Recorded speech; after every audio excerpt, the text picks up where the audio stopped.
Hello friends, आज मैं आपके लिए तेरा मेरा साथ है का पार्ट नंबर 10 लेकर आई हूँ।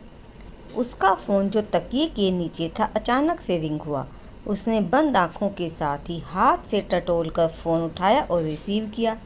हेलो, उसने नींदी आवाज़ में कहा। गुड मॉर्निंग जान, क्या अभी तक सो रही हो? अने की मदहोश आवाज़ उसके कानों से टकराई थी। उसकी नींद भक से उड़ गई। सुबह के 5 बजे थे। नेहा पास में सोई थी। आप? उसके मुंह से निकला। मेरी नींद, मेरा चैन लूट कर आराम से सो रही हो तुम? कैसे इतनी बेखबर हो सकती हो तुम? उसका दिल धक से रह गया और उसने फ़ोन काट कर ऑफ करके रख दिया।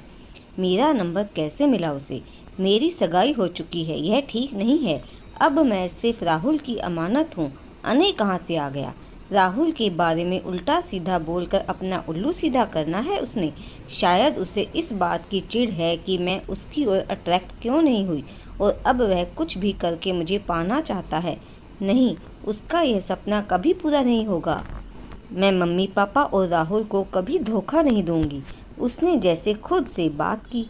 कॉलेज के लिए निकली तो फ़ोन ऑन किया। कई मिस्ड कॉल अलर्ट के साथ मैसेज भी थे। क्या हुआ? फ़ोन क्यों ऑफ किया? मैंने ज़्यादा जल्दी उठा दिया क्या? अभी भी सोई हो? कॉलेज में अने और नैना का आमना सामना हुआ तो नैना ने कहा, आप आखिर खुद को समझते क्या हैं? किसी लड़की को इस तरह परेशान करके आप अपना प्यार जता रहे हैं। आपको अंदाज़ा भी है कितनी और सिचुएशन होती है ऐसे फ़ोन कॉल्स आना। मैं आपसे प्यार नहीं करती। आप बेकार में अपना टाइम वेस्ट कर रहे हैं। आप प्लीज़ मुझे कॉल मत कीजिएगा। कहकर वह रुकी नहीं और तेज कदमों से चल दी। इसके बाद उसने कॉल तो नहीं की, लेकिन मैसेजेस ने उसका पीछा नहीं छोड़ा।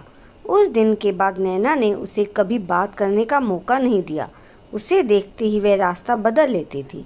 नताशा को उसने ढंग से टाइट किया था।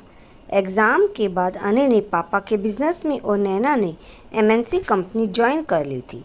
अने हर रोज़ उसे मैसेज जरूर करता था। उसने बिना उसकी नॉलेज में आए उसकी हर खबर रखी थी और 6 माह बाद जब उसकी शादी थी तो उसे तुड़वाने का भी पूरा इंतज़ाम कर लिया था। चाहे जो भी हो, वह उसे राहुल के गलत इरादों की भेंट चढ़ने नहीं दे सकता था।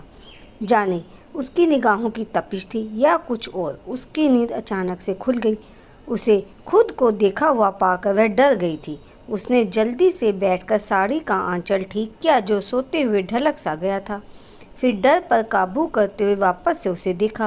वह अभी भी उसे देख रहा था। होठों पर मध्यम सी मुस्कुराहट थी। उसका दिल चाह रहा था कि वह खुद को कहीं छुपा दे जहाँ वह उसे देख ना पाए।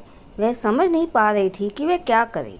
आखिर उसके साथ एक कमरे में एक ही बेड पर कब तक डर डर कर रह सकती थी वह, और कब तक खुद को उससे बचा सकती थी। आज तो दूसरी ही रात थी और फिर उसने उसे पाने के लिए ही तो इतना सब कुछ किया था। तो फिर वह उससे दूर क्यों रहेगा और कैसे देख रहा है? वह अंदर ही अंदर तिल मिला रही थी। वहीं अने को उसके चेहरे के इम्प्रेशंस उसे उसके दिल की हलचल का पता दे रहे थे। उसकी शक्ल देखकर उसे हंसी आ गई। अचानक उसकी हंसी से चौंक कर उसने उसकी ओर देखा। क्यों हंस रहे हैं आप? वह चिढ़कर बोली। ओहो, इतनी डरी हुई हो तुम, जैसे भूत देख लिया हो तुमने। तुम्हारी शक्ल देखकर हंसी आ गई मुझे। क्या तुम मुझसे डर रही हो? उसने गुस्से से चेहरा घुमा लिया और अपने डर को छुपाने की कोशिश कर रही थी, लेकिन अने ने करीब आकर उसके चेहरे को हाथों में भर लिया। छोड़िए मुझे प्लीज़। उसके कांपते लब और लड़खड़ाती जुबान उसके डर को छुपाने में नाकाम थी। उसने मोहब्बत से उसे देखा। वह उसके हाथों को हटाने की नाकाम कोशिश कर रही थी। उसे वह डर से नहीं, मोहब्बत से पाना चाहता था। इसके लिए चाहे उसे कितना भी इंतज़ार क्यों ना करना पड़े। उसके चेहरे से हाथ हटाकर उसने उसके हाथों को अपने हाथों में ले लिया। उसने नज़र उठाकर उसकी ओर देखा, जिसकी आंखों में मोहब्बत ही मोहब्बत थी, लगाव था। मगर वह फ़ोटोज़ उसके सामने आ गई। मम्मी पापा की शक करती निगाहें, जिनकी बेएतबारी ने उसे बहुत तकलीफ से गुजारा था। बस नफरत डर पर हावी हो गई और उसने हाथ झटक दिए। मैं आपके साथ एक कमरे में नहीं रह सकती। वह खड़ी हो गई। अने ने जो उसके चेहरे और आंखों के पल पल बदलते मंजर देख रहा था, एक ठंडी सांस भरी।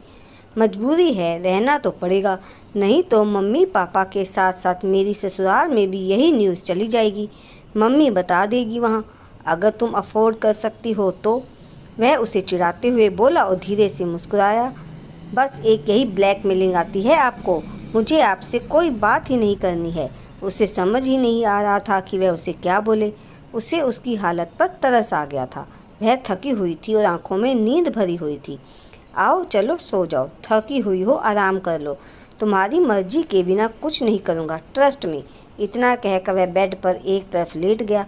उसने कुछ देर उसकी बंद आंखों को देखा और फिर बेड की तरफ बढ़ गई। यह इंसान उसकी समझ से बाहर था।